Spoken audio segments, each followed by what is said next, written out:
जय श्री कृष्ण बच्चों। आज मैं तुम्हें एक बहुत ही प्यारी और अद्भुत कहानी सुनाने वाली हूँ।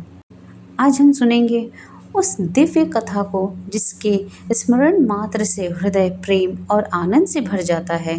श्री कृष्ण जन्म कथा यह वह अद्भुत लीलापूर्ण घटना है जब स्वयं भगवान विष्णु ने पृथ्वी पर अवतार लिया, धर्म की रक्षा और अधर्म के नाश के लिए।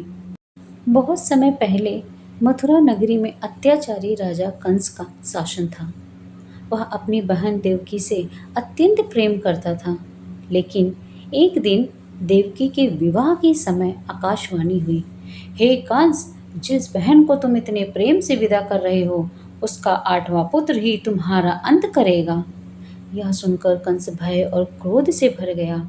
उसने तुरंत देवकी और उनके पति वासुदेव को कैद में डाल दिया।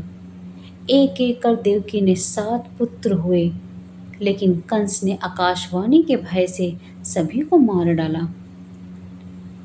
जब समय आया, अर्धरात्रि का समय था, भाद्रपद मास की कृष्ण पक्ष अष्टमी थी, रोहिणी नक्षत्र था, चारों ओर घोर अंधकार छाया हुआ था। तभी अचानक कारागार में दिव्य प्रकाश फैल गया। देवकी और वासुदेव ने देखा, उनके सामने स्वयं भगवान विष्णु 4 भुजाओं के साथ प्रकट हुए। भगवान ने कहा, माता पिता, मैं तुम्हारे पुत्र के रूप में आया हूँ।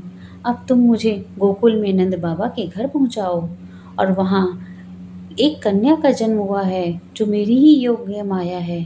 मुझे वहाँ लिटाकर उन्हें अपने साथ ले आना, जहाँ मैं यशोदा मैया की गोद में पलूंगा। भगवान के आदेश से वासुदेव के पैरों की बेड़ियां खुल गई, दरवाजों के पहरेदारी सो गए।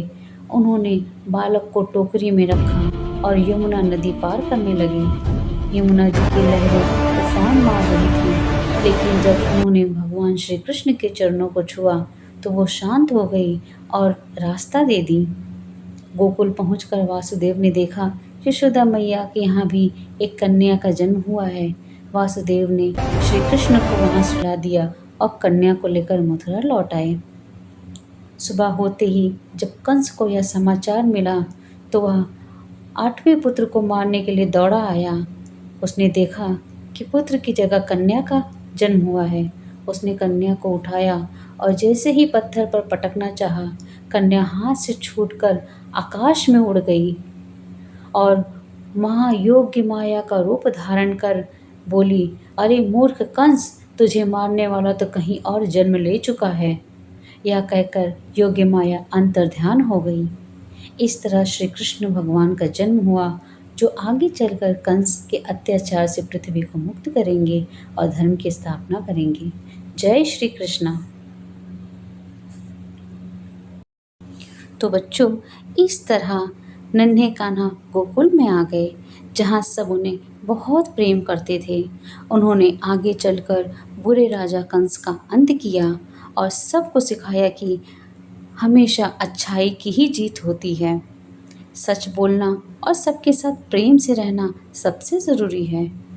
तो हम भी कान्हा की तरह सच्चाई और प्यार का रास्ता अपनाएंगे। चलो अब सब मिलकर जोर से बोलो, जय श्री कृष्णा।